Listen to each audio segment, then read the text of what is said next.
दरम्यान एक मोठी बातमी समोर येते। नाशिकच्या जिंदाल कंपनीला आग लागली। आपण सध्या दृश्य बघतोय, मोठ्या प्रमाणात आग पसरलेली दिसते। आपण धुराचे लोट मोठे आपल्याला या दृश्यांमध्ये बघायला मिळत आहेत। धुराचे काळे लोट या ठिकाणी पसरलेले आहेत आणि आग विझवण्याचं काम हे अगदी युद्ध पातळीवरती सुरू दिसत आहे।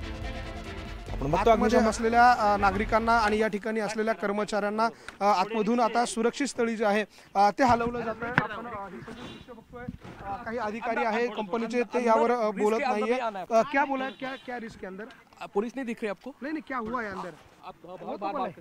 आपण बघतोय कंपनीचे अधिकारी जे आहे ते आतमध्ये आहे, ते बोलायला यावर तयार नाही। कुठल्याही परिस्थितीमध्ये आतमध्ये जे आहे ती रिस्क आहे अशा प्रकारचं ते सांगताय आणि आतमध्ये कुणालाही प्रवेश जो आहे तो दिला जात नाही। नाशिकच्या जिंदाल कंपनीच्या परिसरामध्ये आपण आतमध्ये आलेलो आहोत आणि आतमधली ही सगळी एक्सक्लुझिव्ह दृश्य जी आहे ती न्यूज 18 लोकमतवर बघतोय। कंपनीचे कर्मचारी अधिकारी जे आहे ते आपल्याला दृश्यांमध्ये पाहायला मिळतात आणि एकूणच धोकादायक परिस्थिती या संपूर्ण परिसरामध्ये निर्माण झालेली आहे। आतमध्ये काही गॅसचे टँक आहे आणि ह्या गॅसच्या टँकचा स्फोट होऊ शकतो आणि त्यामुळे या नागरिकांना अलर्ट देण्यात आलेला आहे की या संपूर्ण परिसरामध्ये कोणीही थांबायचं नाहीये। जवळपास 2 ते 3 किलोमीटर परिसरामध्ये असलेली जी गावं आहे त्या गावातल्या लोकांना आता सुरक्षित स्थळी जाण्याच्या सूचना ज्या आहे त्या कंपनी प्रशासनाने दिलेल्या आहे आणि त्यामुळे या सगळ्या कंपनीमधल्या कामगारांना आता सुरक्षित स्थळी जे आहे ते नेलं जात आहे। त्याची ही सगळी दृश्य बघतोय आपण। आतमध्ये सुरक्षा जी आहे ती देखील वाढवण्यात आलेली आहे आणि संपूर्ण परिसर जो आहे तो या सगळ्यामुळे आता निर्मनुष्य केला जातोय। केवळ घोटीच नाही तर या आजूबाजूची छोटी मोठी गावं आहे ती छोटी मोठी गावं जी आहे ती खाली गेली जाते। नेमकं काय आतमध्ये काय परिस्थिती सध्या गेल्या 2 दिवसापासून या लागले आहे, त्यामुळे आजूबाजूच्या लोकांना सुद्धा काही धोका होऊ शकतो। त्यामुळे आजूबाजूच्या गावांना सुद्धा खबरदारी घेण्याची आम्ही विनंती करत आहे। नेमकं काय आतमध्ये कशाचा स्फोट होण्याची भीती? तिथं शेजारी तो मोठा इंजिन टँक आहे, तो जर ब्लास्ट झाला तर आजूबाजूच्या लोकांना धोका होऊ शकतो, म्हणून आम्ही ती काळजी घेतो। आपण बघतोय काही हे स्थानिक पदाधिकारी आहेत त्यांच्याकडनं देखील अशा पद्धतीने सूचना केल्या जातात। मात्र ही सगळी दृश्य कंपनीच्या आतमधली आहे। याच कंपनीमध्ये 2.5 वर्षांपूर्वी आग लागलेली होती आणि यामध्ये अनेक कर्मचाऱ्यांचा मृत्यू झालेला होता। या कर्मचाऱ्यांच्या मृत्यूच्या चौकशी पूर्ण झालेली नाहीये, त्याला जबाबदार कोण आहे हे अद्यापर्यंत समजलेलं नाही। तोपर्यंत पुन्हा 2.5 वर्षानंतर याच कंपनीमध्ये अशा स्वरूपाची भीषण आग जी आहे ती लागलेली आहे। त्यामुळे कंपनी प्रशासनाच्या एकूण कारभारावर सगळ्यांनी संशय व्यक्त केला जातोय। इतकी मोठी कंपनी आतमध्ये असताना या कंपनीच्या आतमध्ये इतर फायरच्या व्यवस्था नव्हत्या का, असे देखील सवाल या सगळ्यामुळे कंपनी प्रशासनाच्या कारभारावर उपस्थित केले जात आहे। त्यामुळे या कंपनी प्रशासनाच्या वर या जिल्हा प्रशासन असेल किंवा ज्या अथॉरिटी आहेत, लायझनिंग अथॉरिटी ज्या आहेत त्यांच्याकडनं नेमकी वाढवण बंदर परिसरामध्ये ज्या जमिनी आहेत, हजारो एकर जमीन आता परप्रांतीय आणि विकासकांकडून ताब्यात घेतल्याची माहिती समोर येत, तशा तक्रारी येत आहेत। सिलिंग ऍक्टचं सुद्धा या ठिकाणी उल्लंघन होताना पाहायला मिळतंय। जिथे कायद्याचं उल्लंघन होईल त्या ठिकाणी कारवाई केली जाईल।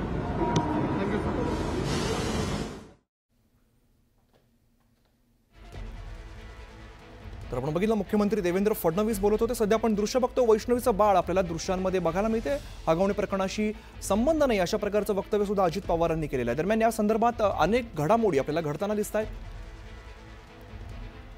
तर पुन्हा एकदा जाऊया नाशिकमध्ये इगतपुरी तालुक्यामध्ये जिंदाल कंपनीमध्ये गेल्या अनेक तासांपासून अग्नितांडव आपल्याला बघायला मिळते। आमचे प्रतिनिधी लक्ष्मण सध्या आपल्यासोबत आहेत। लक्ष्मण, सध्याचे काय अपडेट्स आहेत? आग विझवण्यासाठी कशा प्रकारे प्रयत्न केले जात आहेत?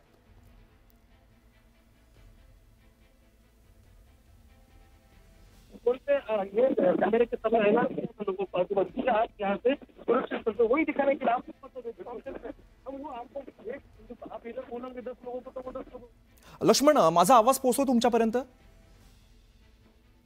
आपण लक्ष्मण सोबत पुन्हा एकदा संपर्क करण्याचा प्रयत्न करू। दरम्यान नाशिकच्या इगतपुरी तालुक्यामध्ये जिंदाल कंपनीमध्ये गेल्या अनेक तासांपासून खरं तर हे अग्नितांडव पाहायला मिळत आहे। जिंदाल कंपनीला आग जी लागलेली आहे ती नियंत्रणाबाहेर सध्या गेलेली दिसते। आग विझवण्याचे शर्थीचे प्रयत्न सध्या सुरू आहेत। कंपनीच्या परिसरात असलेल्या गॅस टाकीला आग लागू नये यासाठी अग्निशामक दलाचे शर्थीचे प्रयत्न आपल्याला सुरू दिसत आहेत। आपण बघतो ज्या पद्धतीने हे धुराचे लोळ पसरलेले दिसत आहेत, मोठ्या प्रमाणात ही आग पसरल्याचं आपल्याला बघायला मिळतंय।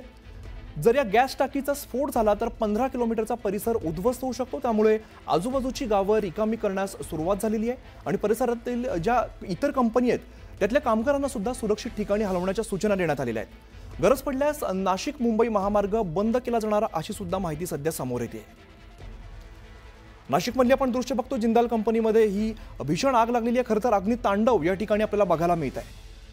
काळ्या धुराचे लोळ मोठ्या प्रमाणात पसरलेले आपल्याला बघायला मिळतात आणि ती आग आजूबाजूला सुद्धा पसरण्याची भीती वर्तवली जाते आणि बाजूला असलेल्याच जी गॅसची टाकी आहे तिला आग लागण्याची शक्यता आणि त्याचा स्फोट होण्याची सुद्धा शक्यता वर्तवली जाते। त्यामुळे आजूबाजूचा जो परिसर आहे तो सुद्धा निर्मनुष्य करण्याचं काम सध्या सुरू आहे आणि ती आग कशी आटोक्यात आणता येईल याचा सुद्धा प्रयत्न अग्निशामक दलाकडून सध्या केला जातोय।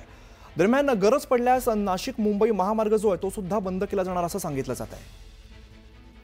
पुन्हा एकदा जाऊया, लक्ष्मण आमचे प्रतिनिधी सध्या आपल्यासोबत आहेत। लक्ष्मण, आपण बघतो खरं तर अग्नी तांडव अगदी या दृश्यांमध्ये बघायला मिळत आहे, मोठे काळे धुराचे लोळ या ठिकाणी बघायला मिळत आहेत।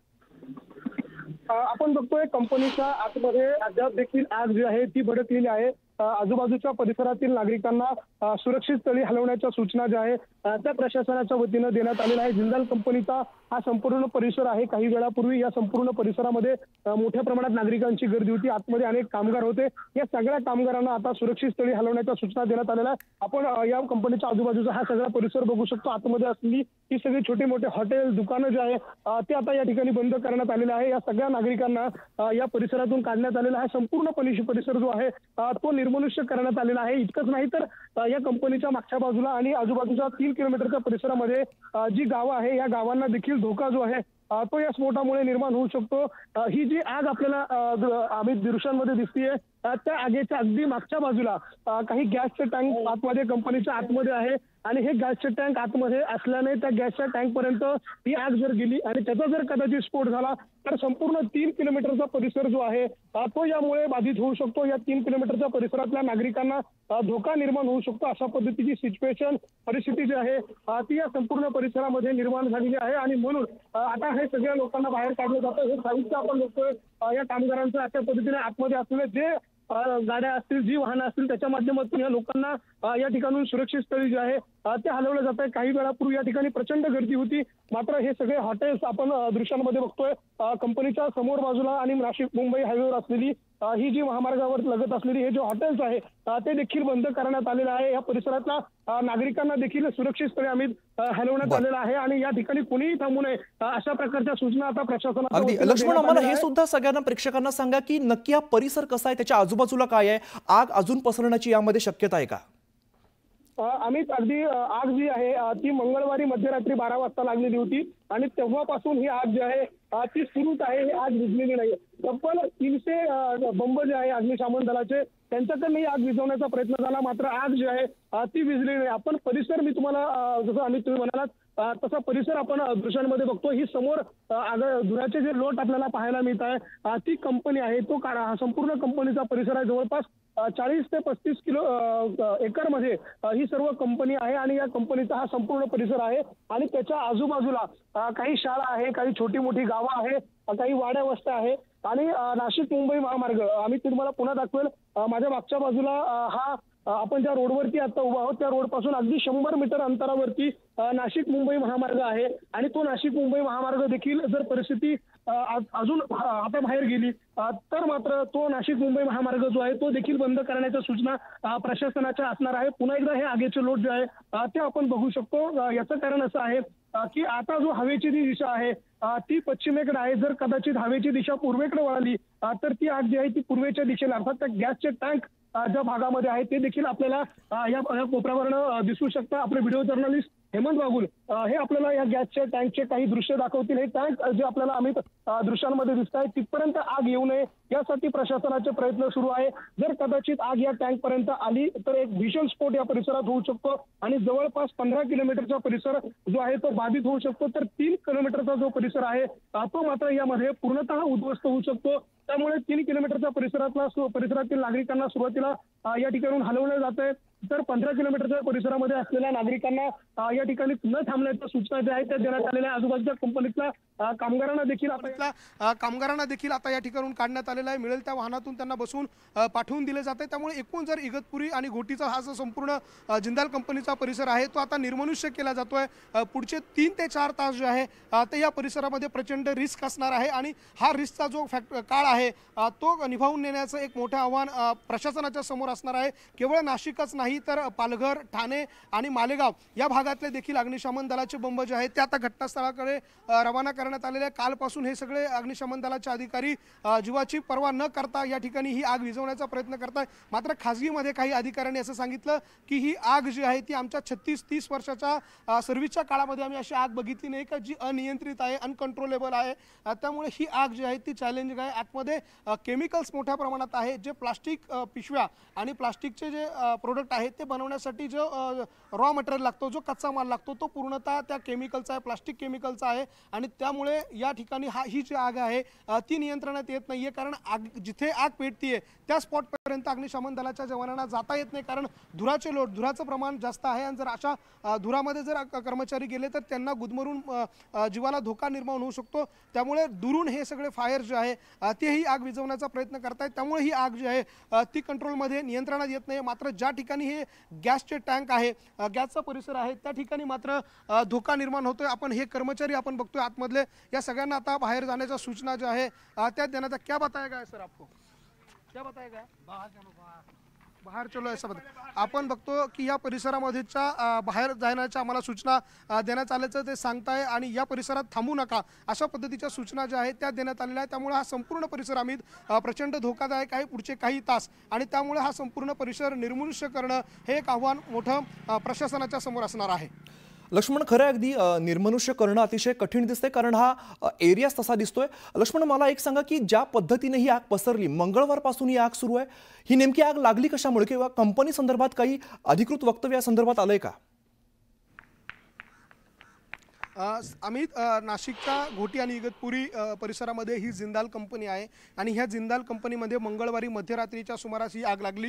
जी प्राथमिक माहिती आहे त्या प्राथमिक माहितीनुसार ही आग जी आहे ती शॉर्ट सर्किटमुळे लागलेली होती आणि शॉर्ट सर्किटमुळे ही आग लागल्याची प्राथमिक माहिती आहे आणि त्याचाच तपास जो आहे तो केला जातोय। मात्र सर्वात पहिलं चॅलेंज जे आहे ते म्हणजे ही आग विझवण्याचं चॅलेंज प्रशासनाच्या समोर, कंपनीच्या समोर होतं आणि तीच आग विझवण्याचे प्रयत्न जे आहे ते त्यांच्याकडनं केले जात आहे। मात्र ही आग नियंत्रणात येत नाही। मी यापूर्वी सांगितलं की 300हून अधिक बंब गेल्या 30 तासांपासून ही आग विझवण्याचे प्रयत्न करताय। दिवस रात्र करून अग्निशमन दलाचे जवान असतील किंवा NDRFचे काही जवान जे आहे ते ही आग विझवण्याचा प्रयत्न करत होते। मात्र ही आग विझली गेली नाही, अनकंट्रोल ही आग जी आहे ती झाली आणि त्यानंतर मात्र आता एक धोका निर्माण झालेला आहे। समोर दिसणाऱ्या ज्या गॅसच्या टँक आहे त्या या परिसरामध्ये आहे आणि या गॅसच्या टँकचा जर स्फोट झाला तर 3 किलोमीटरचा परिसर पूर्णपणे उद्ध्वस्त होईल, तर 15 किलोमीटरच्या परिसराला धोका निर्माण होईल अशा पद्धतीच्या सूचना ज्या आहे त्या कंपनीतील वरिष्ठ सूत्रांनी दिलेल्या होत्या आणि त्यांनी जिल्हा प्रशासनाशी अर्थात नाशिकच्या जिल्हाधिकाऱ्यांशी देखील या सगळ्याच्या संदर्भात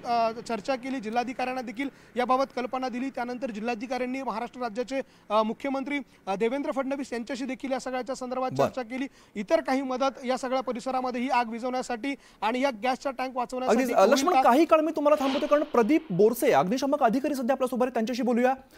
बोरसे सर, आपण बघतो ज्या पद्धतीने ही आग पेटलेली आहे ती अनियंत्रित झालेली आपल्याला बघायला मिळते, कशा पद्धतीने ही आग विझवण्याचे प्रयत्न सुरू आहेत?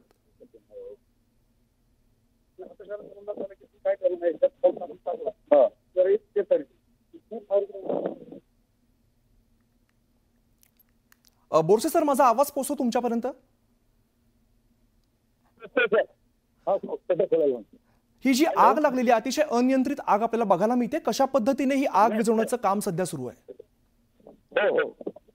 आता आग विझवण्याचे टँकर जे गावाला भादरले होते बरोबर। तर अग्निशामक अधिकारी प्रदीप बोरसे यांच्याशी पुन्हा एकदा आपण संपर्क साधण्याचा प्रयत्न करू। दरम्यान नाशिकमधली आपण दृश्य बघतो ज्या ठिकाणी अनियंत्रित आग पूर्णपणे या परिसरात पसरल्याचं आपल्याला बघायला मिळतंय। या परिसरामध्ये अनेक प्लांट सुद्धा आहेत, काही रहिवासी इमारती सुद्धा आपल्याला बघायला मिळत आहेत, मोठ्या प्रमाणात झाडं आहेत आणि अनेक भागाचं यामध्ये जळून नुकसान झालेलं। मंगळवारी रात्री खरं तरी आग लागलेली आणि धुराचे लोळ मोठ्या प्रमाणात या परिसरात पसरलेले आहेत। या धुराच्या लोळांमुळे खरं तर अग्निशामक दलाला सुद्धा काम करणं कठीण जात आहे। 300 पेक्षा अधिक बंब आतापर्यंत या ठिकाणी पोहोचलेले आहेत आणि आग विझवण्याचे शर्थीचे प्रयत्न अगदी युद्ध पातळीवरती काम सुरू आहे। मात्र ही आग इतकी अनियंत्रित झाली आहे की ती विझवण्यामध्ये सध्या अनेक आपल्याला अडथळे येताना दिसत आहेत आणि या परिसरातच एक गॅसची टाकी आहे ज्याचा स्फोट होण्याची शक्यता सुद्धा वर्तवली जाते। त्यामुळे परिसर जो आहे तो पूर्णपणे निर्मनुष्य करण्यात आलेला आहे।